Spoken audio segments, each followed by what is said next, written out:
Good morning, everyone. So today we're going to be presenting about the Ferdinand Marcos, the corruption case study.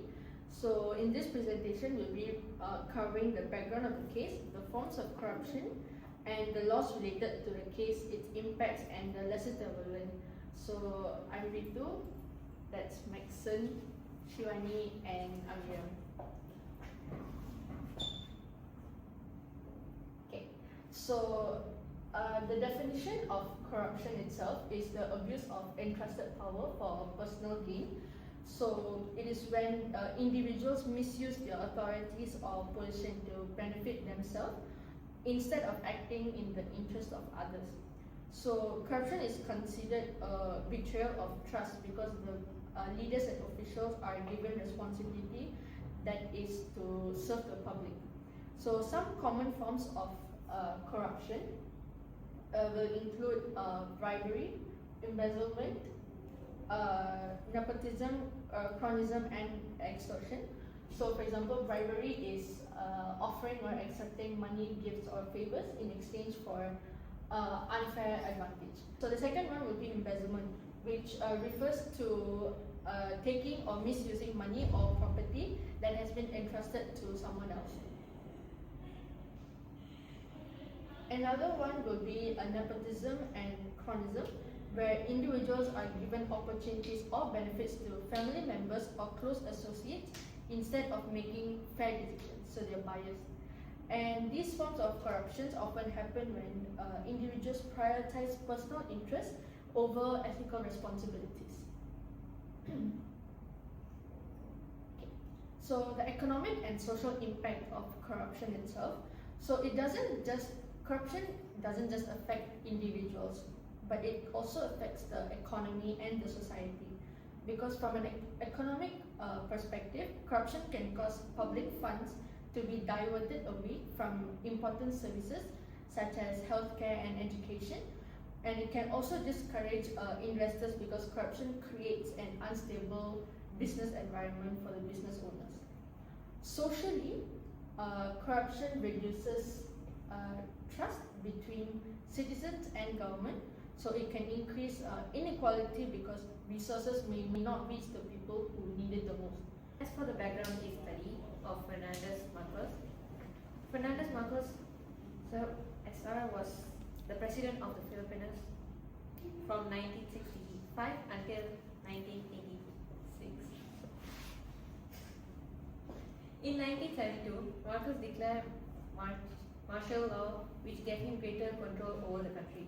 During this period, his administration was accused of corruption, abuse of power, and human rights violations.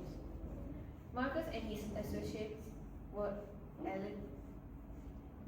alleged to have accumulated billions of dollars in ill-gotten wealth. This case became one of the most significant corruption scandal in Filipino history because it involved politician power, public funds, and national government. Moving on, the case developed over several decades. In 1965, Marcos becomes president of the Philippines. In 1972, he declares martial law, increasing his control over the government. During the 1970s and 1980s, allegation of wealth accumulation and misuse of public funds became a major concern. In 1986, the People Power Revolution removed Marcos from the power. After this, investigation begins to recover assets that were believed to be connected to corruption. So moving on to the offenses committed in this corruption case study, the Ferdinand Marcos case has been involved in several forms of corruption. The first was misappropriation of public funds, where government resources were allegedly used for personal benefit. And the second was money laundering, where wealth was allegedly hidden through foreign accounts and assets. And another offense was abuse of power, where political authority was used to maintain control. And lastly, cronyism, which occurred when close associates received advantages and opportunities due to their relationship with those in power.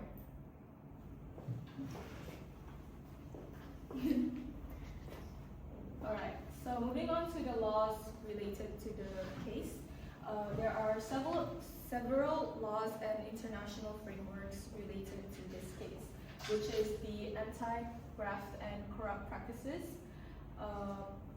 which prevents public officials from using their positions for personal benefit. It also prohibits actions such as bribery, favoritism, and misuse of authority. And then the Plunder Law punishes public officials who accumulate large amounts of illegal wealth through corruption.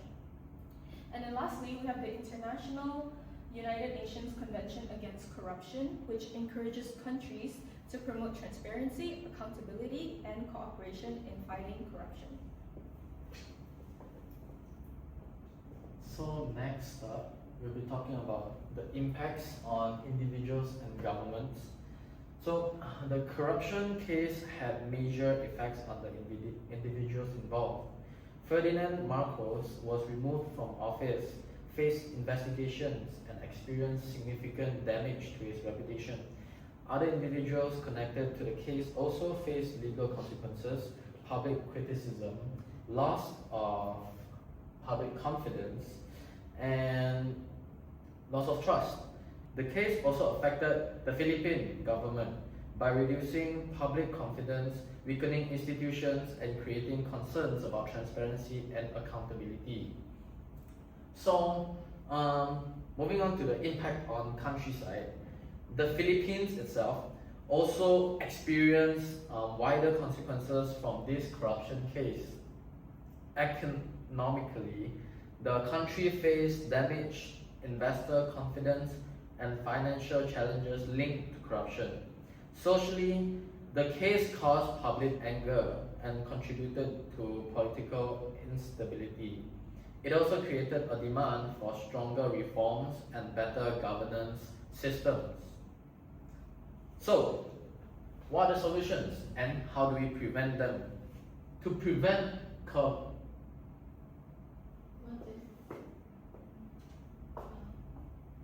So, what are the solutions and the prevention that we can do? In order to prevent corruption keeps on happening, these are several measures that can be taken. Firstly, governments should improve transparency in financial management so that public funds can be monitored. Independent auditing is also important to detect misuse of resources. Strong anti-corruption agencies and strict enforcement of laws help ensure that offenders are held accountable. Most importantly, ethical leadership is needed because leaders should prioritize public interest over personal benefits. So, what are the lessons learned based on all of this? In conclusion, the Ferdinand Marcos corruption case shows that corruption can have long-term effects on individuals, organizations, and an entire country. This case teaches us the importance of integrity, accountability, and transparency. Power must always come with responsibility, and strong governance systems are needed to prevent abuse of authority. These are our references and sources used throughout this presentation. Thank you for listening.